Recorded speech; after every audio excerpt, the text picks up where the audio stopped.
नमस्कार दोस्तों। अडानी जो कभी अपने वेल्थ गेन करने के लिए न्यूज़ हेडलाइंस पे बने हुए थे, आज वो अपने वेल्थ लूज करने के लिए न्यूज़ हेडलाइंस पे बने हुए हैं। हिडनबर्ग की एक रिपोर्ट आने के बाद में अडानी के शेयर प्राइसेस मार्केट में क्रैश होने लगे और कुछ लोगों का कहना है कि मार्केट में अडानी का बबल बर्स्ट हो चुका है। हिडनबर्ग की इस रिपोर्ट के बाद गौतम अडानी को वर्ल्ड रिचेस्ट थर्ड पर्सन के स्पॉट से सीधा 23rd स्पॉट पर ला पटका। और इस रिपोर्ट के आने के बाद गौतम अडानी के 7 कंपनी के शेयर प्राइसेस ड्रॉप होने लगे। उनकी शेयर वैल्यू 20% से भी ज्यादा ड्रॉप हो चुकी थी। और इस रिपोर्ट के क्लेम के मुताबिक गौतम अडानी के शेयर प्राइसेस 85% से भी ज्यादा ड्रॉप हो सकते हैं। LIC जो अडानी ग्रुप के 5 कंपनीज में स्टेक होल्डर है, उन्हें 16,000 करोड़ का लॉस सफर करना पड़ा। और India biggest public sector SBI जिन्हें 78,000 करोड़ का लॉस सफर करना पड़ा। तो क्या ये पूरा मामला है, इसे जानते हैं। और अगर हमारी वीडियो आपको इन्फॉर्मेटिव लगी होगी, कुछ नॉलेज मिला होगा, तो please like, share and subscribe करें। अब चलिए आगे बढ़ते हैं। गौतम अडानी को हम उनके रैपिड ग्रोथ की वजह से जानते हैं। और बिफोर कोविड गौतम अडानी की नेटवर्थ थी 10 बिलियन की और मुकेश अंबानी की 59 बिलियन की। और देखते ही देखते गौतम अडानी की नेटवर्थ 137 बिलियन की हो चुकी, ऑलमोस्ट 40 बिलियन ज्यादा। ईयर 2022 में गौतम अडानी की नेटवर्थ 65 बिलियन हो चुकी थी, the amount aid by most by any billionaire in the world. और वो बन गए वर्ल्ड के 3rd richest person after Elon Musk and Jeff Bezos. Adani group किसी एक रीजन और सेक्टर में ऑपरेट नहीं करती, उन्होंने अपना बिजनेस 50+ कंट्रीज में एक्सपेंड किया हुआ है। अडानी ग्रुप के 7 कंपनी आज स्टॉक मार्केट में लिस्टेड है। उनका मार्केट कैपिटल आज 200 बिलियन से भी ज्यादा है। टाटा और रिलायंस के बाद अडानी ग्रुप एक ऐसी कंपनी है जो इतने हाई वैल्यूएशन टच कर पाई है। अडानी ग्रुप का सबसे प्रॉफिटेबल बिजनेस है Adani ports and SEZ, one of the largest private ports operator in the world. Adani group total 9 private commercial ports को ऑपरेट करती है, जैसे कि गुजरात मुंद्रा पोर्ट, और साथ ही Adani power limited, Adani total gas और अडानी ट्रांसमिशन लिमिटेड जैसी 7 कंपनीज भी हैं। अब अडानी ग्रुप इंडिया के सबसे बड़े एयरपोर्ट ऑपरेटर बन चुके हैं। अब वो किचन कमोडिटी हो, इलेक्ट्रिसिटी हो, इंपोर्ट एक्सपोर्ट हो या डिफेंस हो, आज अडानी ग्रुप ऑलमोस्ट हर सेक्टर में डोमिनेट कर रहा है। पिछले 5 सालों में उनकी शेयर वैल्यू 1000% से इंक्रीज हुई, लेकिन सडनली उनके शेयर प्राइस ड्रॉप होने लगे। लगभग 50,000 करोड़ से भी ज्यादा की मार्केट कैपिटल लूज कर दी। और ये सब हुआ सिर्फ एक हिडनबर्ग की एक रिपोर्ट आने के बाद। हिडनबर्ग एक US बेस्ड कंपनी है जो दूसरी कंपनी पर रिसर्च भी करती है और उनमें इन्वेस्ट भी करती है। हिडनबर्ग ने इंडिया के रिचेस्ट पर्सन पर यह एलिगेशन लगाया कि वो हिस्ट्री का सबसे बड़ा कॉर्पोरेट फ्रॉड कर रहे हैं। अब हिडनबर्ग का काम यह है कि शेयर को शॉर्ट सेल करके पैसा कमाना। और ध्यान में रखने वाली बात यह है कि ये नॉन प्रॉफिट ऑर्गेनाइजेशन नहीं है। तो शॉर्ट सेलिंग क्या होती है? शॉर्ट सेलिंग एक तरीका है जिससे इन्वेस्टर पैसा बनाते हैं जब वो ये मान ले कि स्टॉक का प्राइस नीचे गिर जाएगा। यूजुअली हम जैसे रिटेल इन्वेस्टर्स कंपनी में पैसा तब लगाते हैं जब कंपनी का स्टॉक का प्राइस बढ़ेगा। हाँ, एक शॉर्ट सेलर उन स्टॉक्स को खरीदता नहीं है बल्कि उधार पर लेता है। और क्योंकि ये स्टॉक्स उधार पर लिए गए हैं, उन स्टॉक्स को इंटरेस्ट के साथ वापस करना होता है बहुत जल्दी। अब अगर डेडलाइन से पहले उन स्टॉक्स के दाम गिर गए, मान लो 80 रुपए हो गए, तो शॉर्ट सेलर उन स्टॉक्स को खरीदेगा और उन स्टॉक्स को वापस कर देगा। तो अब शॉर्ट सेलिंग करना इलीगल है या लीगल? इसे करना सही है या गलत? तो अब शॉर्ट सेलिंग करना इलीगल नहीं है, लेकिन हिडनबर्ग जैसी कंपनी मार्केट प्राइसेस को कंट्रोल करने की कोशिश करती है, which is considered as illegal short selling. Other than that, short selling बिल्कुल भी इलीगल नहीं है। तो मोटा मोटा अगर आपने अनुमान लगा लिया कि किस शेयर प्राइस की वैल्यू गिरने वाली है, तो आप भी शॉर्ट सेल करके पैसा कमा सकते हैं। तो हिडनबर्ग दूसरे कंपनीज पर रिसर्च कंडक्ट करती है, जैसे कि कंपनी कितने डेप्थ में है, कंपनी कहीं फॉल्स क्लेम तो नहीं कर रही, और इसी रिसर्च के बेसिस पे रिपोर्ट पब्लिश करती है जिनमें वो कंपनी के सारे नेगेटिव पॉइंट मेंशन करते हैं। उसके बाद इंफॉर्मेशन को पब्लिक कर दिया जाता है। उसके बाद क्या होता है, इन्वेस्टर्स में पैनिक मच जाता है और इन्वेस्टर्स पैनिक सेलिंग करना चालू कर देते हैं, जिससे शेयर प्राइसेस ड्रॉप हो जाते हैं। और ये सब हरकतें करने के बाद हिडनबर्ग शॉर्ट सेलिंग करके हेफ्टी कमीशन कमाता है। और अडानी ग्रुप के पहले भी हिडनबर्ग ने बहुत सारी कंपनी को टारगेट किया है, जैसे कि ट्विटर और टेस्ला।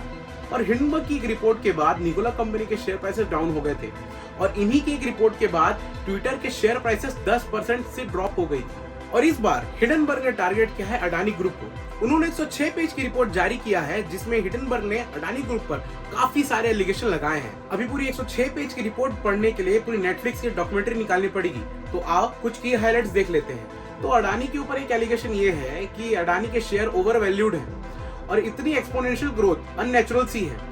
अब एक एलिगेशन ये भी है कि प्रमोटर्स ने अपने शेयर को गिरवी रख दिया है, मगर ऑन टेबल देखा जाए तो मेजोरिटी ऑफ द शेयर आज भी प्रमोटर्स के पास में है और कुछ शेयर तो हर कंपनी मार्केट में डायलूट करके रखती है।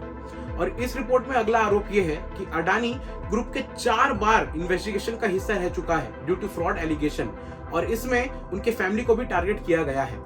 राजेश अडानी, गौतम अडानी के छोटे भाई, फ्रॉड एलिगेशन होने के बावजूद भी उन्हें अडानी ग्रुप का मैनेजिंग डायरेक्टर बना दिया गया है। और गौतम अडानी के ब्रदर इन लॉ, जिन पर डायमंड ट्रेडिंग स्कैम का एलिगेशन लगा हुआ है, उन्हें क्यों ऑस्ट्रेलिया डिवीजन का एग्जीक्यूटिव डायरेक्टर बना दिया गया।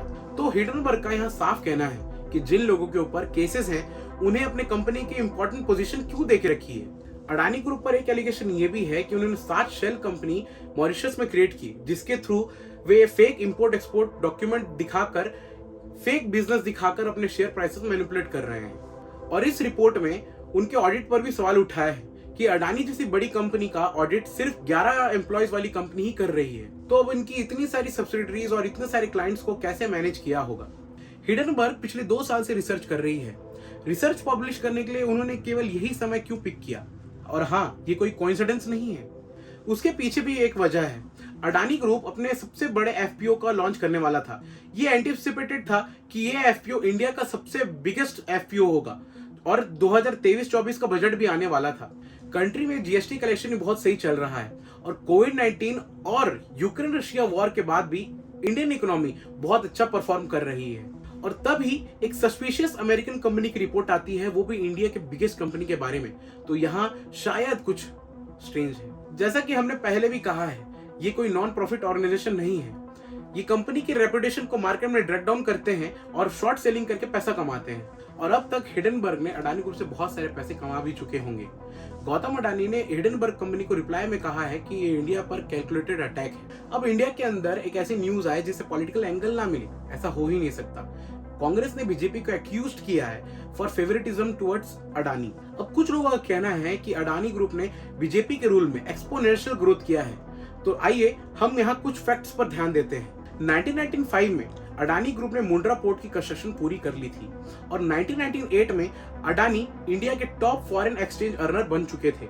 ईयर 1999 में कंपनी एडिबल ऑयल जैसे सेक्टर में भी एंटर कर चुकी थी। ईयर 2002 में अडानी ग्रुप ने अपने पोर्टफोलियो में पोर्ट्स, पावर प्लांट, शिप्स और रेलवे लाइन को भी ऐड कर लिया था। तो ईयर 2006 में वो इंडिया के लार्जेस्ट कोल इंपोर्टर भी बन चुके थे और ईयर 2011 तक वो world largest thermal power producer भी बन चुके थे। तो अब अगर देखा जाए उस वक्त देश में कौन सी गवर्नमेंट इलेक्टेड थी, इसका मतलब है अडानी ने ग्रोथ तो कांग्रेस रूल में भी किया है। तो अब क्या उनको एक्यूज किया जाए इस मार्केट कोलैप्स के लिए? तो यहाँ पे क्या ये कॉमन सेंस की बात है? जाहिर सी बात है, कोई बड़ी कंपनी अगर इंडिया में इमर्ज होगी तो उसके गवर्नमेंट रिलेशन अच्छे ही होंगे और कुछ हद तक पॉलिटिकल सपोर्ट की भी जरूरत पड़ेगी। कंपनी को एक्यूज करना ये किसी पॉलिटिकल पार्टी की वजह से ही शुरू हुई है। I think it is unfair, क्योंकि गवर्नमेंट के अगेंस्ट जाकर कोई कंपनी ग्रो नहीं कर सकती। कंपनी तो छोड़ो, अगर आप अपने वार्ड में एक छोटा सा शॉप भी खोलते हो तो अपने वार्ड मेंबर से आपको अच्छे रिलेशन होने बहुत जरूरी है। तो हमारा अपोजिशन एक कंपनी से ग्रोथ की बात तो नहीं करता, लेकिन गवर्नमेंट से बायस्ड होने की बात जरूर करता है। पहले तो प्रधानमंत्री नरेंद्र मोदी जी के ऊपर बीबीसी डॉक्यूमेंट्री और अब इंडिया के रिचेस्ट पर्सन पर ऐसे एलिगेशन, तो अब यहाँ पर कुछ चीज की स्मेल तो जरूर आ रही है। ओ प्रोपेगेंडा।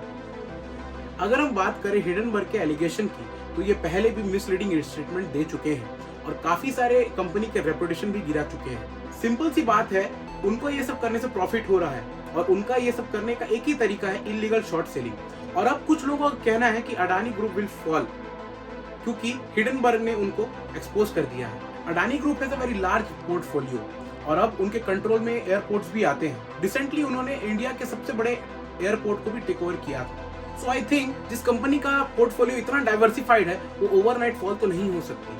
तो अब दिखाई तो ऐसा पड़ रहा है कि हिडनबर्ग की इस रिपोर्ट के बाद गौतम अडानी और अडानी ग्रुप का फेथ डिसाइड होगा।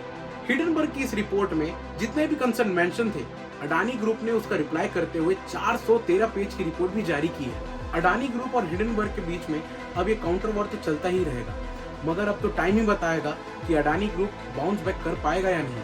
दोस्तों, इस पूरे मामले को देखते हुए मेरे मन में भी एक क्वेश्चन आया है, क्या किसी फॉरेन बेस्ड कंपनी की एक रिपोर्ट से इंडियन बिजनेसमैन को गलत साबित करना सही है?